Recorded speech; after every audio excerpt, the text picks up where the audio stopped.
Télétudie vous propose FRH 403, Sciences relationnelles et amour interpersonnel contemporain. Cette semaine, la fidélité.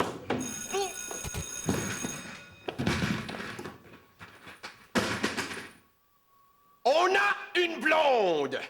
On check une autre fille. On reçoit une claque d'en face. C'est la fidélité.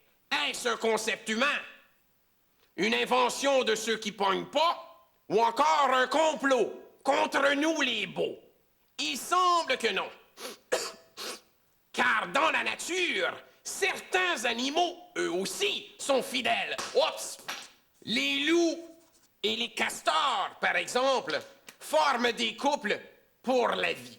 Non, Steve, pas entre eux autres. Séparés, chacun de son bord. Mais où s'arrête la fidélité et où commence l'infidélité? Démonstration! J'aime crotte de fromage A, mais crotte de fromage B me tente. Je goûte. Je goûte encore. Une autre. Je goûte un petit paquet. Suis-je infidèle à crotte de fromage A? Non! Car je préfère toujours crotte de fromage A. Mais j'ai goûté à crotte de fromage B. Et c'est ce qui m'a permis de confirmer que je préfère toujours crotte de fromage A. Et c'est là le grand problème. La fidélité ne nous permet pas de goûter aux autres crottes. C'est une bonne crotte. Les baies sont pas pires aussi. Allez, je triche. Quand je mange d'autres sortes de crottes que les miennes, je me sens mal. C'est la culpabilité. Exercice de fidélité. Fixez cette lumière. Facile, n'est-ce pas? Vous ne voyez qu'elle. Maintenant, tentez de rester fidèle. Ah!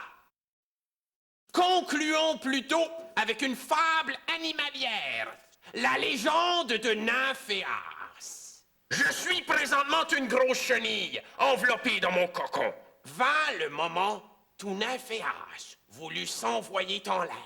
Regardez tous! Je suis un papillon de nuit.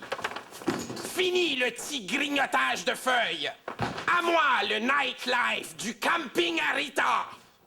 Instinctivement, Nymphéas, le papillon de nuit, aime la lune qui lui sert de guide. Lune, je te serai toujours fidèle. Mais une nuit, Nymphéas est tenté par une source de lumière plus forte que la lune. C'est une grosse torche et Nymphéas est ébloui par ses généreux photons. Toute une nuit, Nymphéas lui tourne autour. Puis, il la touche. Ah! Victime de mon infidélité à la lune, je viens de me brûler sur l'objet de mon désir. Je l'ai pété. Ah. Arrive le jour. Et avec lui, la dure réalité. Grosse torche! Tu n'étais qu'un lampadaire. Au moment de mourir, Nymphéas dirige son regard, chargé de regrets, vers le ciel, pour constater que la lune est toujours là, fidèle, et qu'elle est maintenant spectatrice de ma mort.